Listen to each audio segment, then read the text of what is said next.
Selamat pagi, perkenalkan nama saya Siska NIM 17104164663 dari kelas pagi A3 semester 6. Baiklah, di sini saya akan menjawab UTS ujian tengah semester 6. Soal bagian A berkenaan dengan teori e-marketing. Soal yang pertama, sebutkan dan jelaskan 3 definisi e-marketing menurut para ahli dan bagaimana definisi e-marketing menurut Anda sendiri. E-marketing menurut Armstrong dan Kotler adalah e-marketing pemasaran dari e-commerce yang terdiri dari kerja perusahaan untuk mengkomunikasikan sesuatu, mempromosikan dan menjualkan barang dan jasa melalui internet. Yang kedua, menurut Bond dan Kurz, e-marketing adalah salah satu komponen dalam e-commerce dengan kepentingan khusus oleh marketer, yakni strategi proses pembuatan, pendistribuan, promosi dan penetapan harga barang dan jasa kepada pasar-pasar di internet ataupun melalui peralatan digital lain. Yang ketiga, menurut Stroh dan Force, e-marketing adalah penggunaan data dan aplikasi elektronik untuk perencanaan dan pelaksanaan konsep, distribusi, promosi, dan penetapan harga untuk menciptakan pertukaran yang memuaskan tujuan individu atau organisasi. E-marketing menurut definisi saya sendiri adalah e-marketing adalah yang mengembangkan produk atau jasa melalui bisnis secara elektronik dan sosial media untuk mencapai target kepada konsumen.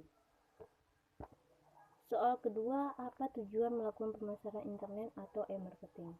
Pemasaran menggunakan teknologi internet atau internet e-marketing memiliki tujuan sebagai berikut. Yang pertama, mampu menjangkau calon konsumen dengan biaya yang lebih murah. Kedua, mampu melacak dan mengukur data respon konsumen terhadap aktivitas marketing yang dilakukan perusahaan. Ketiga, mampu menjangkau pasar global sebagai pasar baru. Keempat, menyajikan promosi yang lebih menarik. Kelima, mempermudah proses pembelian dibandingkan dengan sistem offline. Keenam, personalisasi pemasaran untuk tiap calon konsumen. Ketujuh, one-on-one marketing. Kedelapan, 24-hour marketing. Soal yang ketiga, jelaskan beberapa tips untuk pemasaran di internet melalui sosial media seperti Facebook, Instagram, email, WhatsApp.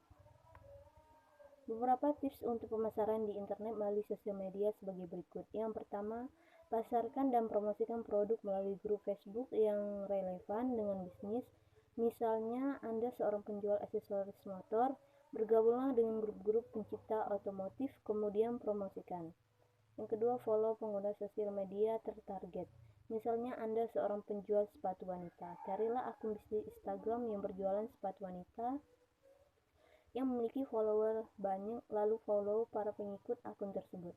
Atau bisa juga follow dari hashtag yang digunakan pengguna media sosial. Yang ketiga, menggunakan transaksi penjualan online harus menggunakan nama email kita sendiri.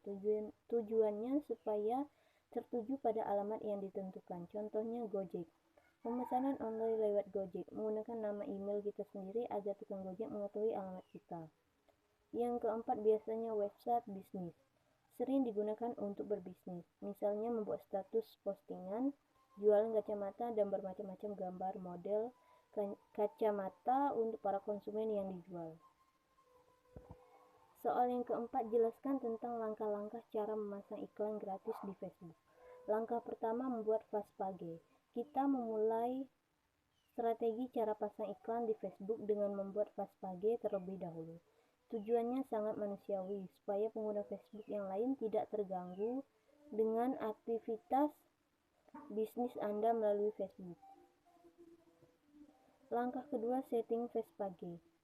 Yang pertama, cover timeline. Pasang gambar timeline yang mengundang pengunjung untuk menyukai atau mengunjungi produk yang Anda tawarkan.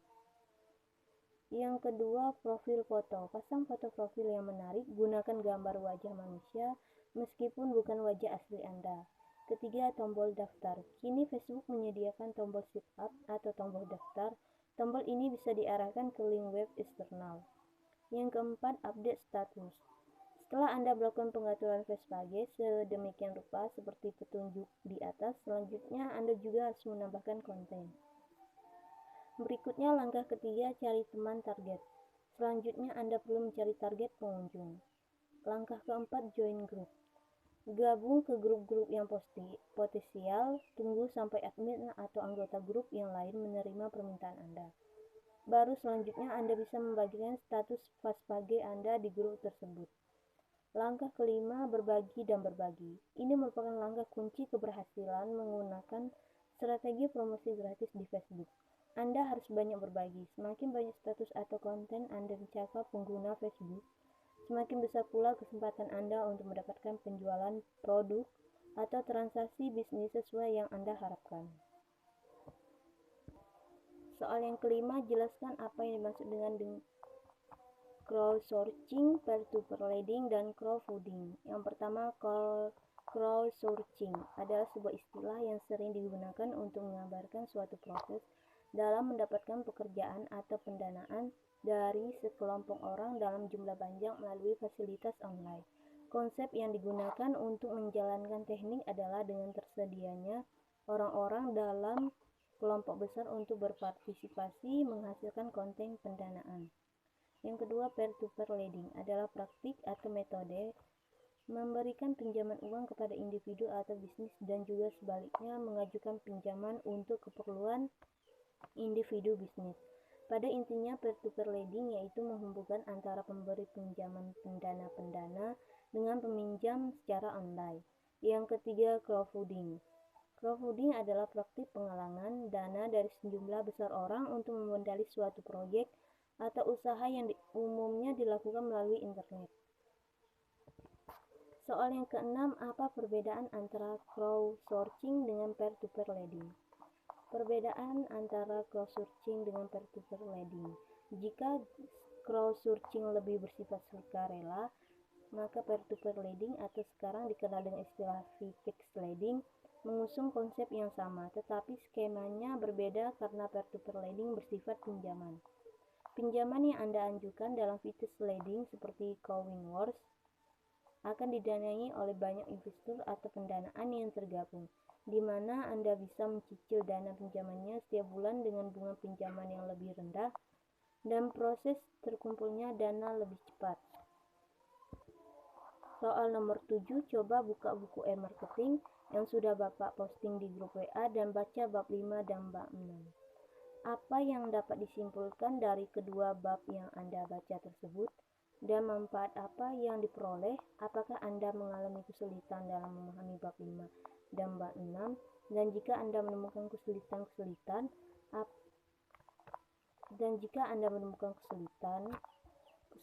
apa yang Anda hadapi? Yang pertama, kesimpulan bab 5 tentang desain user experience. Kesimpulannya, dari sinilah Anda akan diajarkan untuk mengimplementasikan proyek user experience tersebut dan Anda akan peroleh panduan yang penting yang dapat digunakan untuk menguji dan mengoptimalkan hasil dari suatu proses desain user experience Anda. Selanjutnya, kesimpulan bab 6 tentang desain dan pengembangan web. Kesimpulannya, bab ini memperkenalkan desain web, menawarkan pemahaman tentang bagaimana properti web dibangun agar solid secara teknis, ramah pengguna, dan sejalan dengan tujuan pemasaran.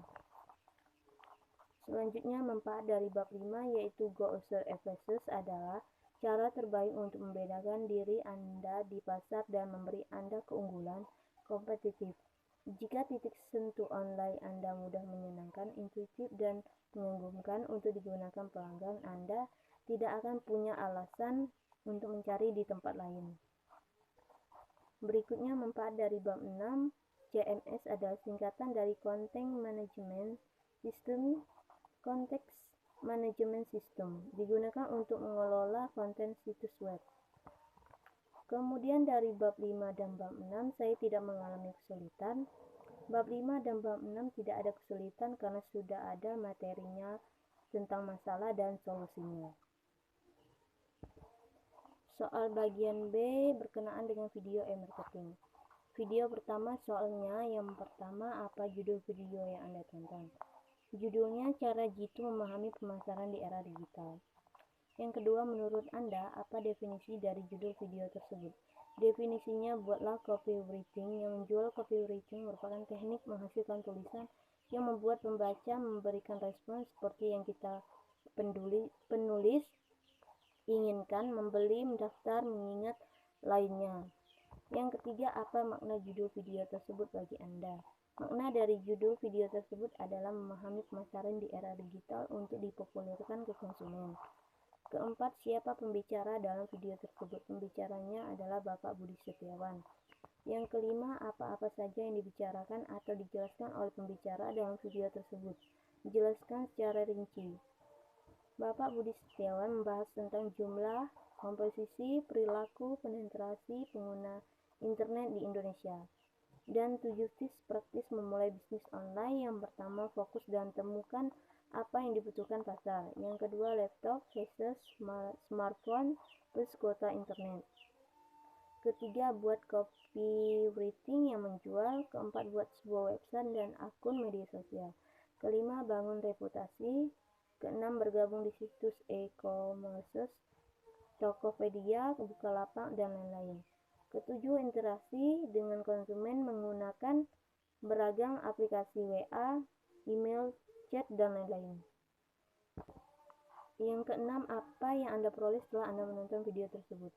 Hasil yang saya peroleh setelah menonton video tersebut adalah mendapat bimbingan dari Bapak Budi Setiawan tentang memahami pemasaran di era digital.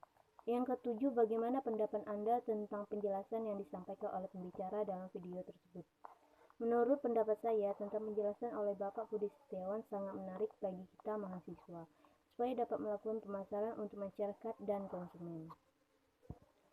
Video yang kedua soalnya yang pertama, apa judul video yang Anda tonton? Berjudul tentang dasar-dasar digital marketing untuk pembisnis. Yang kedua, menurut Anda, apa definisi dari judul video tersebut? Menurut saya, definisinya mengetahui cara strategi supaya volume meningkat. Yang ketiga, apa makna judul video tersebut bagi Anda? Menurut saya, makna yang saya peroleh yaitu mendapat ilmu dari dasar-dasar digital marketing dari seorang pembisnis. Yang keempat, siapa pembicara dalam video tersebut? Pembicaranya oleh Coach Hendra Hirman. Yang kelima, apa-apa saja yang dibicarakan atau dijelaskan oleh pembicara dalam video tersebut, jelaskan dengan rinci. Yang dijelaskan dari video tersebut adalah strategi digital marketing.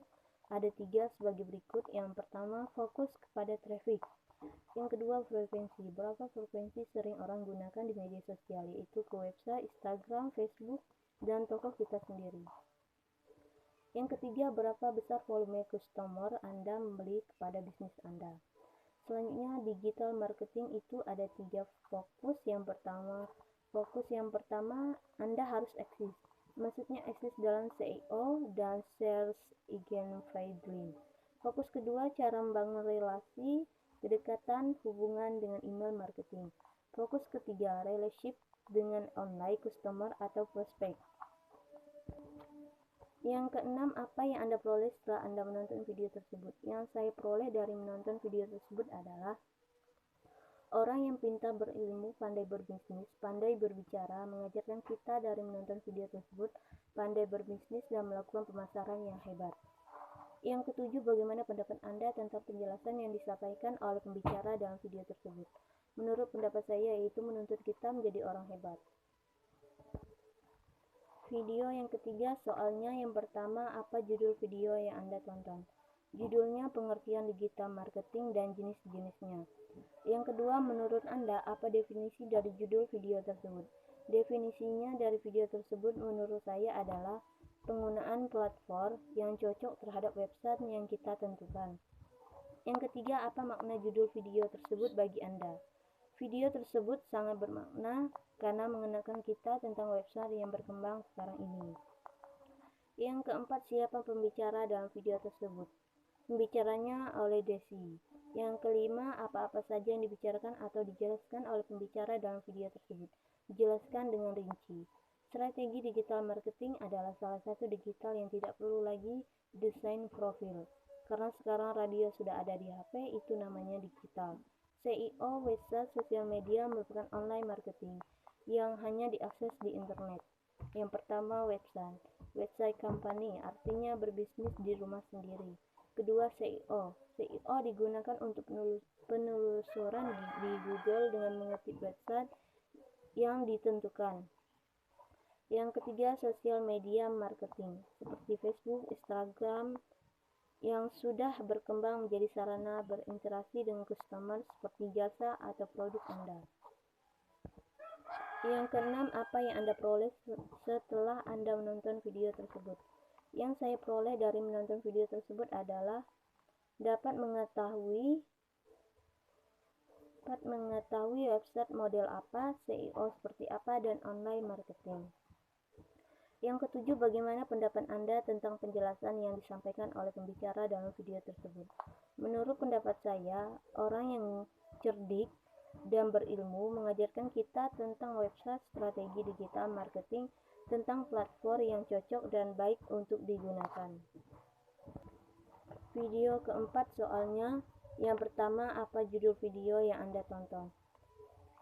Videonya berjudul "Apa itu crowdsourcing?" Yang kedua, menurut Anda, apa definisi dari judul video tersebut?